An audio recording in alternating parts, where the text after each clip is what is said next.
გავიგოთ რამდენი ვართ ამ სლოგანით. საქართველოში მოსახლეობისა და სასოფლო-სამეურნეო აღწერა ჩატარდა.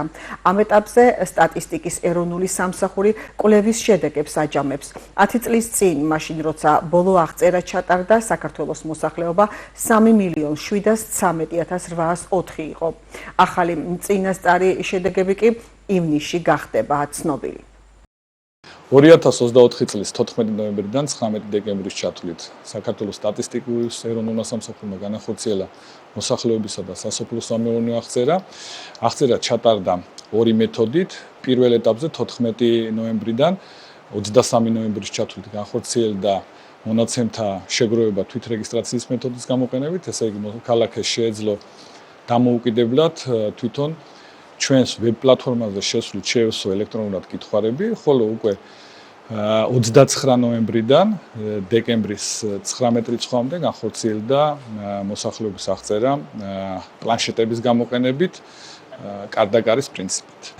აღწერა ჩატარდა ქვეყნის მთელ ტერიტორიაზე, გარდა ოკუპირებული ტერიტორიებისა და უნდა აღნიშნოს, რომ პროცესი ჩატარდა შეუფერხებლად. მოსახლეობის აღწერის წინასწარი შედეგები გამოქვეყნება მიმდინარე წლის ივნისის ბოლოს, ხოლო საბოლოო შედეგები 2026 წლის ივნისში. აღწერის შესახებ კარგახანია ინფორმირებული ვარ, სხვადასხვა საშუალებებით, ბანერებია ბევრგან გამოქვეყნებული ქალაქში, მეტროში, ტელევიზორი, ხშირად ლაპარაკობს ამის შესახებ, SMS-იც მომივიდა და ძალიან სასიამოვნოა, რომ ერთ-ერთი პირველი ჩემთან მოვიდნენ აღწერის სასატარებლად. მე საკმაოდ ბევრი აღწერაში მიმიღია მონაწილეობა, მაგრამ რამდენიმე საინტერესო მომენტი და ახალი მომენტი შევამჩნიე აქ. მაგალითად, სოფლის მეურნეობის შესახებ კითხვები მოსახლეობის აღწერაში აქამდე არ გამიგია. შემდეგ ეს ახალი ტექნოლოგია რომ არის გამოყენებული, ესე ძალიან სასიამოვნო სიახლეა, მე ასე მგონია.